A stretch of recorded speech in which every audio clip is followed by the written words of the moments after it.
네.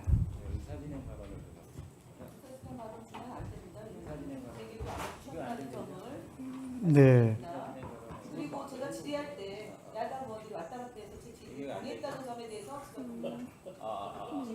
저희에 대한 개인 모독이 있었기 때문에 다 모독이라고 예. 뭐에 대해서 왜 안 되죠? 네. 네, 의사진행 발언 먼저 하겠습니다. 짧게 하세요. 네, 자, 짧게 하세요. 짧게 하겠습니다. 그냥 보고 예 들어볼게요. 존경하는 그리고 제가 질의한 다음에 의사진행 받아가는 것은 저의 질의에 대한 잠깐만. 위원장님이 제가 존중해 보고 주세요. 판단할게요. 존중해 주세요. 예. 위원장님, 제가 이제 뭐 의정 활동이 5년 차지만은 정말 오늘 너무 실망스럽습니다. 그래서 위원님들께서 이제 좀 잘해보고 싶은 생각도 있고 잘 보이고 싶은 대상도 있을 겁니다. 근데 그거에 상대방 청문위원을 비하하거나 사실을 왜곡해서 그 목적을 이루시는 것은 온당치 않다고 생각합니다.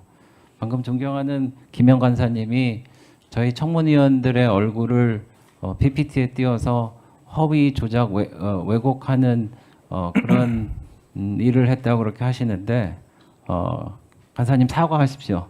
듣고 계세요? 사과하십시오.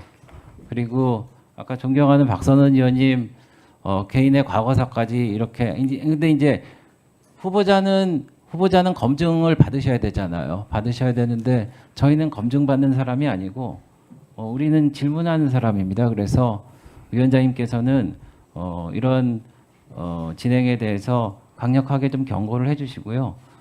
위원님들 이러면 안 됩니다. 그래서 좀 사과하실 부분이 있으시다고 깨달으시면은 사과하시고요. 그렇게 해주셨으면 하는 발언을 드리겠습니다.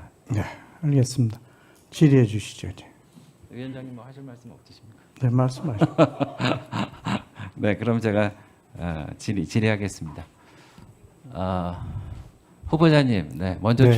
축하드리고요. 네, 감사합니다. 근데 이제 이 청문회라는 게 본인의 의혹을 밝히는 자리이기 때문에 자료도 적극적으로 내시고 소명도 열심히 하셔야 됩니다. 그리고 제가 아까 이 자료를 보여드린 거는 저희가 법무부까지 갔었는데 이 자료를 받았는데 지금 후보자님이 아직도 사인을 안 하고 계세요. 그래서 이거를 제가 지금 전해드릴 테니까 사인하시려면 하시고 안 하시면은 저희가 할 의도가 없는 걸로 알 텐데 이게 후보 및 배우자 직계 좀비속의 출입국 기록인데 사인 안 하신 겁니다. 그래서 사인을 해주시기 바라고요. 그리고 제가 또 하나 묻겠습니다. 지난번에 좀 전에 말씀하셨죠. 돈에 대해서 결벽증이 있고 특히 첫 번째 그 형사처벌 받으셨을 때 영수증을 뭐라고 그러셨죠? 다시 한번 좀 말씀해 주시겠습니까? 영수증이 어떻게 됐다고 말씀하셨잖아요. 발급이 안 됐다고요? 네, 그렇습니다. 우선 조금 전에 그 자료 동의하겠냐고 여쭤보신 부분에 대해서는 네. 아까 말씀드렸듯이 저는 특별히 다른 어떤 기준에 의해서 하는 것은 아니고 저도 물어서 하는데 과거 한덕수, 황교안, 이완구, 네, 정호원 거기까지만 등이 듣겠습니다. 그분들이 이거 동일했던 보시고요. 기준에 썼던 네. 법규와 규정에 출입국 따라서 하고 있기 기록이니까 때문에 하시고 싶으시면 하시고 네. 하시고 말면은 본인 그래서 자유입니다. 아까 그리고 두 그렇게 번째 무자료 질문이요. 네.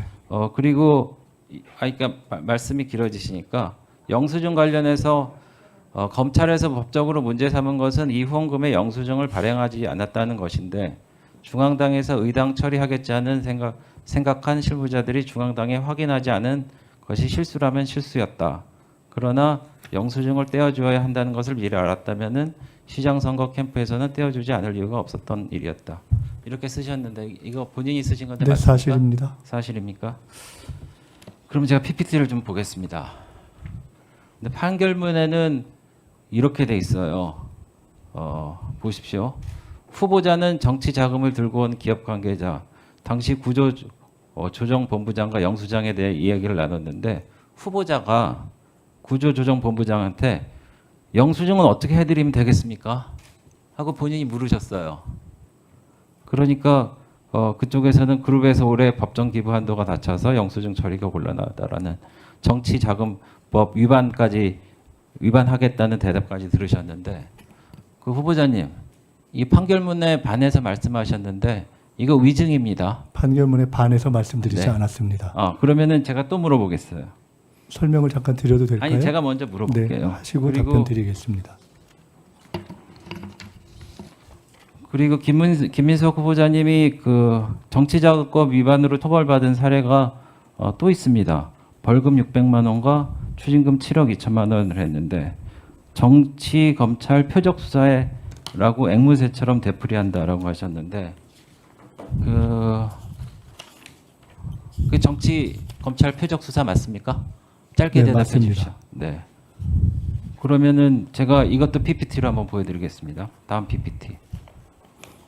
다음 PPT. 다음입니다. 근데 후보자가 이렇게 말씀하셨어요. 후보자 본인이 이메일로 보내셨습니다. 다른 불법 정치자금 제공자와는 홍여 나중에 만에 하나 시비거리가 있다면은 그때는 너한테서 빌린 것으로 하자라는 그런 노골적인 발언 메일까지 주고받으셨습니다. 그리고 이런데도 억울하세요? 네, 설명드리겠습니다. 네. 그리고 잠깐만요. 제가 일단 한번 설명을 해보시죠. 설명드릴까요? 네, 네. 첫 번째는 조금 전에 앞을 혹시 PPT를 앞으로 해주시면 1차 해도 될까요? 네, 혹시 말씀을 부탁드려도 해주십시오. 될까요? 네, 말씀을 하십시오. 1차 정치자금에 아까 네. 그룹에서 올해는 법정 기부 한도가 다 차서 영수증 처리가 곤란합니다. 라고 하고 중략을 하시고 판결에 대해서 쓰셨는데 그 뒤에 제가 그러면 나중에 실무적으로 처리를 할 방법이 있는지 알아보겠습니다. 라고 하고 제가 전달했다는 부분은 빠져서 지금 말씀을 하셨고 아니 근데 그 부분이 포함돼도 마찬가지인 게요. 아니, 마찬가지는 왜냐면은 아닙니다. 후보자가 영수증 발행에 대해서 전혀 상관하지 않고 몰랐다는데 영수증 발행은 안 해주십니까라고 물어보셨잖아요. 아니, 그러니까 제가 영수증 몰랐다고 발행에 하지 대해서 않았습니다. 이제 알고 계셨다는 겁니다. 네, 그래서 알고 저는 있었기 때문에 거기까지 제가 알고 있었기 때문에 질문을 할 그것을 거고요. 실무자에게 전달한 것이고요. 나중에 또 질의하시면 두 번째 네네. 부분 답변을 드려야 네네, 될 것 같은데요. 말씀을 하십시오. 두 번째 부분은 정확하게 저것이 검찰이 어떻게 공소장을 잘못 쓰는가에 대한 드러나는 것인데요. 판결문입니다. 공소장 네, 아닙니다. 그 판결문의 공소장을 조금 반영한 것입니다. 만에 하나 시비거리가 있다면 그때는 빌린 것으로 하자는 취지의 메일, 취지라는 용어를 통해서 정확한 워딩이 틀려졌습니다. 저것은 혹시 검찰에 필요하시면 그 당시에 이메일 기록을 요청하시면 저런 워딩이 정확하게 쓰여 있지 않은 것을 확인하실 것이라고 봅니다. 저는 저런 워딩을 저도 사용한 바가 없고 당시 상대방도 사용한 것이 없고 검사가 저런 식으로 취지라는 용어를 써서 왜곡한 것을 법원이 그냥 받아들여서 사실상 통상 검찰에서 8억 정도 이상의 규모의 경우에는 전혀 부과하지 않는 벌금이라는 기묘한 네. 판결이 났던 알겠습니다. 이유입니다. 후보자님이 지금 판결문을 그러니까 인정을 하지 않으신 거예요. 그래서 판결문을 갖고 설명드렸습니다. 그러니까 판결문에 검찰의 주장이 실렸다고 그래도 판결문을 할 때는 법원에서 검찰의 그 주장을 받아들였기 때문에 이렇게 한 건데 아니라고 하셨기 때문에 그 정도로 하고 넘어가겠습니다. 그리고 또 하나는 또 드리겠습니다. 그 아까 주진우 의원님 질문하신 것 중에 배우자가 처갓집에서 2억 받았다는데 매년 나눠서 받아서 생활비로 쓴 것입니까? 뭐 그럴 겁니다. 그때 받은 제가 아주 구체적인 정황은 알지 못합니다. 그런데 네. 예. 네. 그리고 제가 마무리하자면요. 아까 안대희 그 전 국무총리 될 뻔하셨는데 과다 수입료 문제로 낙마하셨고 현금이 집에 많으셔서 그런 이유로 낙마하셨습니다. 그러니까 후보자는 어떻게 보면은 그 6억 원이나 이렇게 받았다는 게 사실 일반 국민들이 보기에는 좀 높은 기준이라고 할 수도 있는데 사실 그거에 대한 특별한 언급은 없이 그냥 6억 원 받았으니까 뭐 문제가 될 게 없다 뭐 이런 말씀을 하셨는데 그래서 이제 중앙부처를 총괄하시는 입장에서 기상을 바로 잡으시고 공직자 윤리도 하셔야 될 텐데 이 부분에 관련해서는 글쎄요 좀 아무런 문제 없다라는 것보다는 그래도 이러이러한 문제가 있었으니까 문제는 만약에 없었다고 하면은 그래도 이런 거에 대해서는 바람직한 것인지 좀 자숙을 해야 되겠다 이런 말씀을 좀 하시는 게 맞지 않나 저는 개인적으로 생각합니다. 조의금, 축의금 그리고 통상 국회에서 일어나는 두 번의 출판 기념회를 통해서 평균 1억 5천 전후의 액수를 제가 세비의 수입으로 받았던 것에 대해서 아예 그런 것도 받지 않았으면 더 좋았겠다는 아쉬움을 갖고 있다는 말씀을 드립니다. 네.